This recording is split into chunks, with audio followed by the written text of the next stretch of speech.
Hello everyone, welcome to ASR NCERT Decoder. So in this video we are going to learn about meiosis. meiosis पढ़ने जा रहे हैं. meiosis क्या था हमारा? वही हाफ वाला डिवीजन जो हमारे जर्म सेल दिखाते थे. ठीक है, तो जर्म सेल हाफ डिवीजन जो दिखा रहे हैं वो एक सेल डिवाइड होके दो हो जा रहे थे. यही होना चाहिए क्योंकि आपके पास कितना क्रोमोसोम है? 46 क्रोमोसोम. और 46 क्रोमोसोम अगर दो भाग में बटेगा तो 23 एंड 23. लेकिन आप लोग क्या पढ़े हो कि आपका एक सेल जो 46 क्रोमोसोम का है, एक सेल 46 क्रोमोसोम का, ये डिवाइड करके 4 स्पर्म सेल बना रहा है. 4 कैसे? 4 सेल बना रहा है. ऑब्वियस सी बात है कि 46 को अगर हम हाफ कर दें तो 23 एंड 23 होना चाहिए. और स्पर्म जो है वो 23 क्रोमोसोम वाला होता है, तब तो 2 स्पर्म फॉर्म होने चाहिए थे. एक सेल के डिवीजन से 4 सेल कैसे बन रहा है? Yes, so this is the reason कि आपके मियोसिस का एक पार्ट जो है वो लगभग माइटोसिस जैसा है. चलिए हम लोग देखेंगे क्या करता है. आपका एक सेल जो 46 क्रोमोसोम का था, ठीक है, आपका एक सेल कैसा था? 46 क्रोमोसोम का था. And after that what happen, ये सिंथेसिस करता है, अपने आप को बड़ा करता है. देखो, इन्होंने अपने साइटोप्लाज्मिक कंटेंट बढ़ाए. ठीक है, साइटोप्लाज्मिक कंटेंट बढ़ाए मतलब साइटोप्लाज्म भाई दो भागों में बांटना है तो साइटोप्लाज्म तो इनके पास ज़्यादा होना चाहिए ना, दोनों को देना है. तो इन्होंने अपने साइटोप्लाज्मिक कंटेंट बढ़ा लिया. ये यहाँ चौराहे पे पहुँच गए. अब इनको नए मोड़ पे जाना है, मतलब नए रास्ते पे जाना है, नए चौराहे पे पहुँचना है. तो there they will synthesise their own whole structure. पूरा का पूरा स्ट्रक्चर सिंथेसाइज करते हैं ये. ठीक है, पूरा का पूरा स्ट्रक्चर सिंथेसाइज कर लिया. अब ये स्ट्रक्चर सिंथेसाइज करने के बाद इनमें डिवीजन होना है.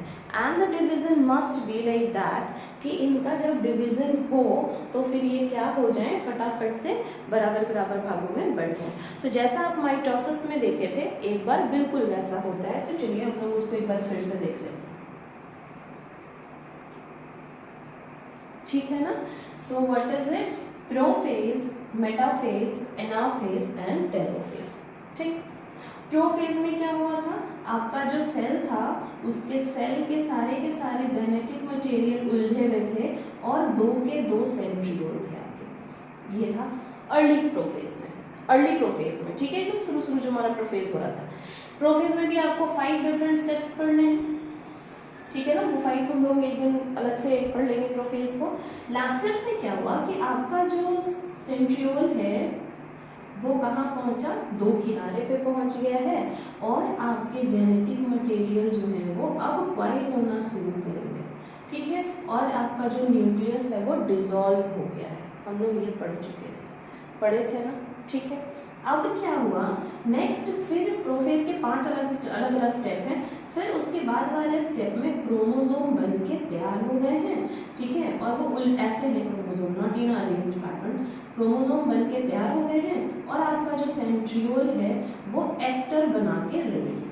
इस तरह से धागे बना के तैयार है. ये हमारा प्रोफेज था. ये हमारा क्या था? प्रोफेज था. I am dividing it from here to show you the another scenes also. ठीक है, then what happen? Your cell, your chromosome, ऐसे 5 नहीं इसको 6 कर देते हैं तो it will become easier to you all 4. Let it be 4. रहने दे भाई, 4 रखते हैं इसको. ठीक है, बहुत ज़्यादा क्रोमोसोम लेके चलने में भी इशू है. Okay, so what is it कि आपका जो यहाँ पे सेंट्रियोल था, here the centriole is present ना, तो आपका जो सेंट्रियोल था वो यहाँ पे काइनेटोकोर से जुड़ जाएगा. ठीक है, और जुड़ के वो क्या करेगा? ऐसे खींच लिया ये. ठीक है, ऐसे जुड़ा हुआ है. एंड कुछ जो ऐसे स्ट्रेट भी ऐसे होते हैं, स्पिंडल फिंगर लाइक दिस. ठीक है ना, लाइक दिस. एंड ये ऐसे करके जुड़ जाते हैं क्रोमोसोम से. जुड़ गए. ठीक है, नेक्स्ट क्या होगा?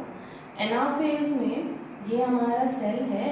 ठीक है, और ये हमारा 2 क्रोमोसोम गया ऊपर, 2 क्रोमोसोम आया नीचे. कैसे आया? क्योंकि यहाँ पे जो सेंट्रियोल है ना उसके स्पिंडल फाइबर जो है वो क्या होने लग गए? सिकुड़ने लग गए. तो इन्होंने एक क्रोमोसोम को इधर खींच लिया, इन्होंने एक क्रोमोसोम को इधर खींच लिया. ठीक है, आ रही है बात समझ में?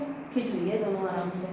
नेक्स्ट हमारा टेलोफेज में क्या हुआ था कि टेलोफेज में एक क्रोमैटिन मटेरियल यहाँ और बाकी क्रोमैटिन मटेरियल यहाँ पे, ये हमारा टेलोफेज था। कहने का मतलब है हमारा सेल कितने क्रोमोसोम से शुरू किया था, 46 और 46, मतलब 2 बार 46 क्रोमोसोम जो है वो यहाँ उलझे पड़े थे, और 46 और 46 मतलब 92 क्रोमोसोम यहाँ बने पड़े हैं। ठीक है, 92 क्रोमोसोम में 46 क्रोमोसोम ऊपर की तरफ गया है और 46 क्रोमोसोम नीचे की तरफ गया है। 46 क्रोमोसोम यहाँ उलझ के तैयार है, 46 क्रोमोसोम यहाँ उलझ के तैयार है। तो अब जब ये सेल बनेंगे तो कितने के सेल बनेंगे, 46 के सेल, और एक और क्या बनेंगे, 46 के सेल। आ गई बात समझ में, 46 के सेल बन के तैयार है। अब देखना होगा क्या कि 46 क्रोमोसोम के तो ये सेल हमारे तैयार हैं, इन्होंने फिर डिवाइड दिखाना है एक बार, तो ये तो था हमारा मियोसिस फर्स्ट, एक बार और इनको फिर से डिवाइड करना है, मियोसिस 2, मियोसिस सेकेंड। तो सेकेंड मियोसिस के लिए इन्हें क्या करना होगा, साइटोप्लाज्मिक कंटेंट थोड़ा सा इनको ग्रोथ दिखाना है, हल्का सा ग्रोथ, प्रॉपर ग्रोथ ये नहीं दिखाएंगे क्योंकि इन्हें डीएनए की सिंथेसाइजेशन नहीं करनी भाई। डीएनए फिर से अगर ये बनाएंगे, अभी तो 46 थे, इन्होंने डीएनए को कॉपी करी और 46 92 होकर तैयार थे। अब अगर वापस से ये कॉपी करेंगे तो फिर से तो वो 46 वाली कहानी रह जाएगी। तो ये जर्म सेल कैसे, इनको तो हाफ होना पड़ेगा, है ना। तो ये क्या है, वो क्रोमोसोम का सिंथेसाइजेशन नहीं करेंगे। अब देखिए क्या है, I am going to divide 2 cell together, दो सेल बना रहे हैं, तो हम ये वाला स्टेज बनाएंगे, है ना। ये वाला स्टेज आपको पता ही होगा, सेम ही स्टेज होगा। सेम स्टेज में क्या होगा कि सारे उलझे हुए होंगे 46 क्रोमोसोम, और फिर उलझे हुए 46 क्रोमोसोम, और 46 थे यहाँ पे, 2 46 थे, लेकिन यहाँ पे क्या होगा, एक सेल 46 क्रोमोसोम वाला और एक और सेल वो भी 46 क्रोमोसोम वाला। तो ये एक सेल है, ये दूसरा सेल है। इसमें हुआ क्या कि सेंट्रियोल जो है वो चला गया है कॉर्नर पे, मतलब सारे स्टेप्स हो गए हैं, I am not drawing the last stage में, ठीक है। सेंट्रियोल चले गए हैं किनारे पे और सारे के सारे क्रोमोसोम बनके तैयार है। उलझे हुए थे, उलझ के फिर इनका न्यूक्लियर मेम्ब्रेन टूटा, टूटने के बाद इनकी कॉइलिंग हुई, कॉइलिंग होने के बाद इनका क्रोमोसोम बन गया। तो 2 सेल दोनों अपने अपने क्रोमोसोम के साथ तैयार। I am going to draw it large. अगली बात समझ में, अब दोनों सेल मेटाफेज दिखाएंगे। This is the cell number first, this is the cell number second, क्योंकि यहाँ पे 2 सेल बना था ना, ये एक सेल 46 क्रोमोसोम वाला और ये एक और सेल 46 क्रोमोसोम वाला, हम दोनों सेल को लेके चल रहे हैं, देखो, ठीक है। तो प्रोफेज में क्या हुआ, इन्होंने अपने सारे जो यहाँ उलझे हुए धागे थे, ये उलझे हुए धागे की कॉइलिंग करी, कॉइलिंग करने के बाद फिर सेंट्रियोल जो है वो ऑपोजिट डायरेक्शन में गया और कॉइलिंग करके क्रोमोसोम बना के तैयार। अब क्या हुआ, ये इनका क्रोमोसोम यहाँ और ये इनका क्रोमोसोम यहाँ, कहाँ, प्लेट पे, ठीक है। तो ये प्लेट आप कैसे, देखो ये जो होता है ना, ये ऐसे प्लेट होता है, this is the one metaphysic plate, ऐसे प्लेट होता है, मेटाफिजिक प्लेट होता है। नाउ व्हाट इज इट, अब क्या होगा, तो यहाँ पे जो सेंट्रियोल है ना वो ऐसे इनसे चिपक जाएंगे, it's like this, it's like this, okay. तो ये क्या हो गए, इस तरह से दोनों के दोनों इससे चिपक जाएंगे। Now this is known as what, metaphysic plate, metaphysic plate हो गया इनका। नेक्स्ट इज व्हाट, दोनों के दोनों सेल को एक साथ लेके चल रहा है, don't get confusion that. So this is the one cell, another cell is here, दोनों के दोनों सेल हो गए, ठीक है। इन्होंने खींचा ऊपर, ये खींचे ऊपर, तो हुआ क्या, ये आधा खींच के ऊपर चला गया, I will use a different colour.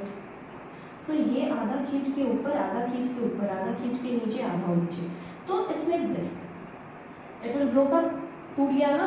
तो हुआ क्या, देख लो यहाँ, I am drawing it here, it's like this, एक kinetochore and it's like this another kinetochore. तो ये अगर आगे चलेगा या नहीं चलेगा, टूट गए दोनों आधे आधे। अरे ये बात समझ में, वैसे तो that's why I am drawing like this. तो ये क्या हो गए, टूट गए, एंड स्पिंडल फाइबर जो है वो क्या हो गया, इस तरह से कॉइल कर गया। जब ये दोनों थे जुड़े हुए तो ये तो 46 क्रोमोसोम वाले थे, अब आगे हो जाएंगे तो 23 हो जाएंगे ना। आ रही बात समझ में, ठीक है, 23 हो जाएंगे। So here have a look,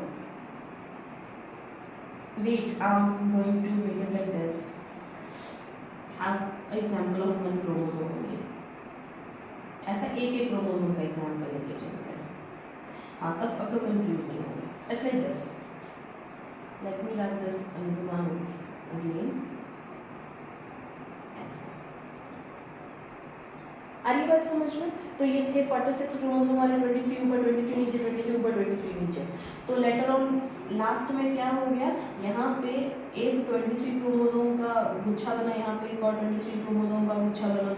here also 23 chromosome है ना, 23 क्रोमोसोम। तो लेटर ऑन कितने सेल बन गए हमारे, देख लो, एक सेल 23 क्रोमोसोम का, एक और सेल 23 क्रोमोसोम का, ये टूट के हो गए 2 और ये भी टूट के कितने हो जाएंगे, 2, 23। तो that's why 4 different cell is formed with one cell. एक सेल से कितने सारे सेल हो गए, 4 सेल हो गए। अब आई समझ में बात, ठीक है? तो इसको हम क्या बोलेंगे, this one is the meiosis first, this one is the meiosis second. Clear है? तो इसी तरह से आपका जो सेल है वो डिवाइड करेगा, it will move through the interphase, metaphase, ठीक है? मेटाफेज में जाकर के फिर वो देखिए चारों स्टेज क्रॉस करेगा। 4 स्टेज है, प्रोफेज, मेटाफेज, एनाफेज, टेलोफेज। लेकिन प्रोफेज में भी 5 स्टेज हैं, क्योंकि प्रोफेज सबसे बड़ा फेज होता है, उसमें बहुत कुछ प्रिपरेशन करना होता है, सब कुछ अरेंज करना होता है। जैसे लाइक कि if in your school the session is about to start, तो आपका जो सेशन स्टार्ट का जो समय होता है वो बहुत ज़्यादा रश वाला समय होता है, बिजी समय होता है, because that time every one is busy, someone is busy to arrange the class, someone is busy in arranging the student, someone is busy to manage that student in a section और computer.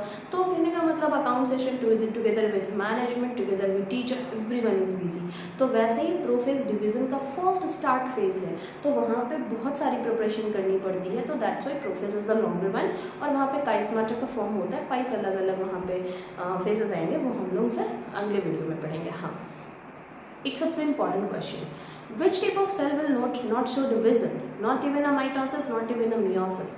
एक cell, आपके body में 2 ऐसे cell हैं जो divide नहीं करते हैं, ना ही वो मियोसिस तो दिखाएंगे ही नहीं क्योंकि वो जर्म सेल नहीं है, वो सोमैटिक सेल हैं, but then also they will not divide, they will not show any mitosis. So that cells are your neuron and cardiac cell, आपके दिल का सेल और आपका neuron cell. It means what, आपका जो नर्व सेल है वो डिवाइड नहीं करेगा, एक खराब हुआ तो खराब हो गया। योर कार्डियक सेल, आपका जो दिल में प्रेजेंट सेल है वो एक बार खत्म हुआ तो खत्म हो गया, इट विल नॉट डिवाइड। तो now the condition is, if it will not divide then where it is, G1 phase में होगा, G0 फेज कहाँ होगा, G1 में होगा, S में होगा, G2 में होगा, कहाँ होगा।